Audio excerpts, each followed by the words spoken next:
is our new state superintendent of public education and has a very different path to her involvement in public education.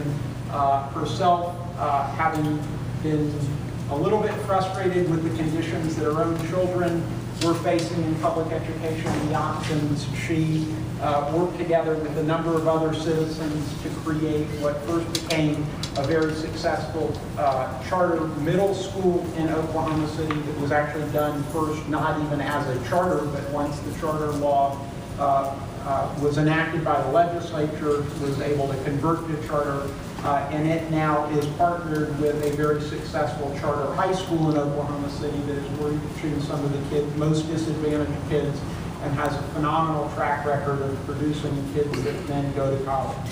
So the format this morning is going to be that Deborah's going to say a few words first, and then Janet's going to say a few words, and then we're going to open it up to question and answer. So with that, Deborah gets. I should also make sure to point out here in the crowd, Joel and Joyce Gist, Deborah's parents. Yes, so I can actually sing the school songs for Carnegie, Nimitz, or Memorial, and I have a microphone in my hand, but I won't torture you with that. I am so excited to be back in Tulsa. I consider myself actually an ambassador for this city because I'm constantly telling people how wonderful and beautiful it is, because what you get when you go to the East Coast is that, you introduce yourself and people meet you and they say, I've never met anyone from Oklahoma before. They look at you like you're some strange creature. So I always tell them what a beautiful city it is, what a wonderful place it is to grow up, what amazing, friendly, smart, incredible people there are in the state and in Tulsa in particular. So I'm just thrilled to be back, and I want to thank Stephen and everyone, the Schusterman Family Foundation and others who made it possible, this event today.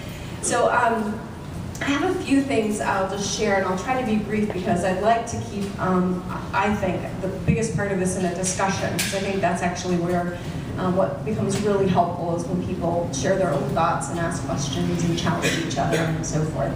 I'll say that, some of the things that, I think one of the important things I want you to know about the work that I've been doing in the year and a half that I've been in Rhode Island is that you can't always believe everything that you see on CNN.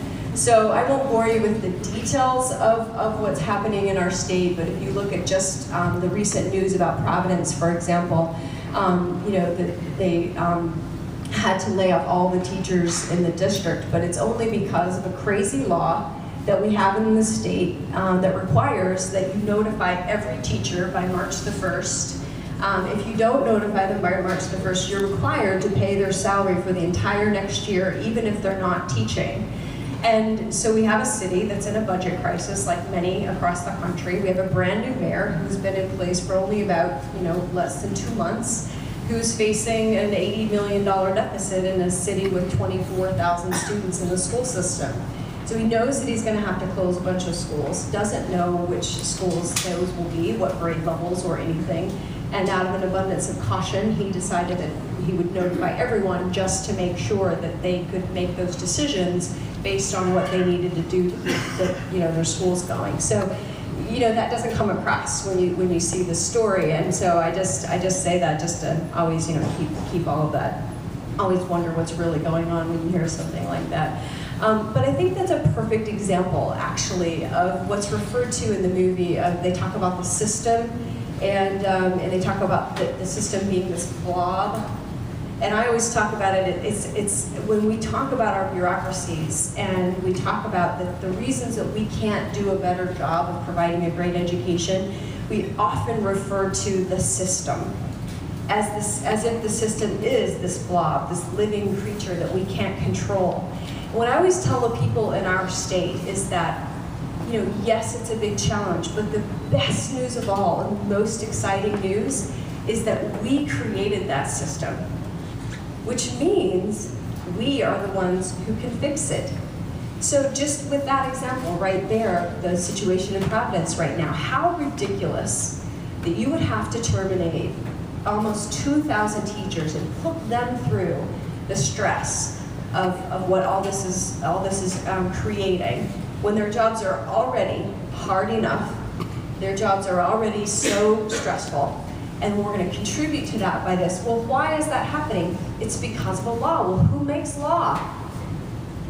The people, lawmakers who we elect, and we can change that law.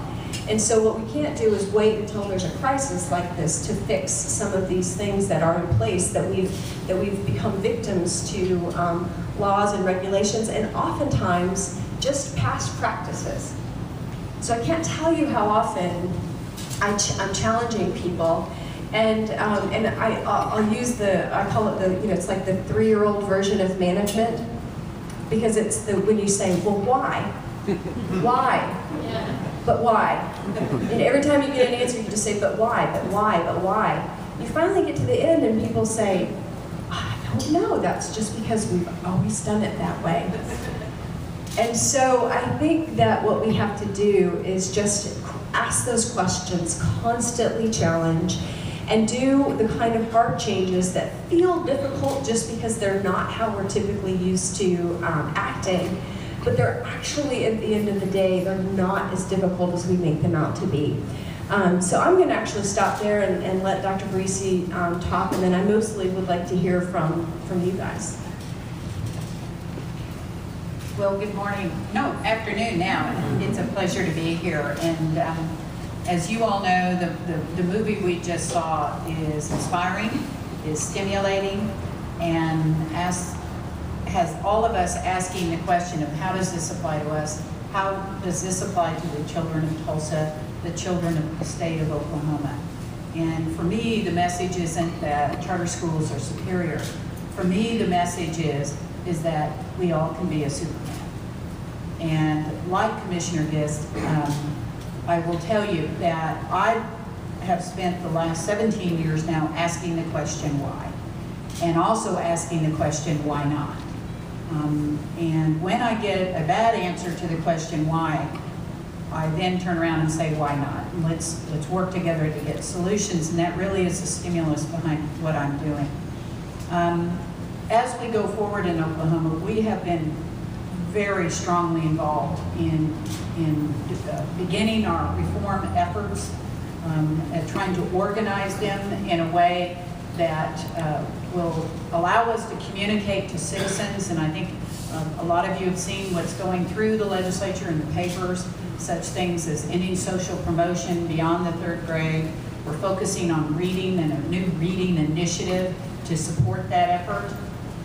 Also, the new grading system for schools has just gone through committee, and that will be a way that everyone can understand how schools are doing so we can work together to improve those things, and many, many, many more things. We talk about it as the 3R initiative. When I was in school, it was about reading, writing, and arithmetic, but now this is about rethinking, restructuring, and reforming. Rethinking how education is delivered to our students. Rethinking at how we look at their performance. Restructuring, first of all, the State Department of Education. It needs to transform itself from being a regulatory agency into more of a service organization to serve districts, to help them become successful. And reform. All of the various reforms that we are doing, including the ones that I just talked to you about preparing Oklahoma's children to meet the demands of the 21st century.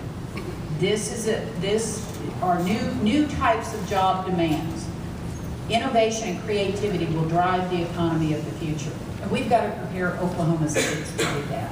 Absolutely thrilled that Deborah could be here with us today. I had the opportunity to make her acquaintance in December in Washington, D.C. at a conference, and it reaffirmed my opinion that Oklahoma is the biggest small town in the United States. No matter where you go, you meet outstanding people, and we're thrilled she's there and doing a lot for the kids in Rhode Island, and when she's done getting them straightened out, we'll just bring her into Oklahoma. So, as Deborah said, we want to be short, and we want to have time for you all to ask questions. So why don't we open it up for questions? Hi, good afternoon. My name is Vince. Can you shed some light on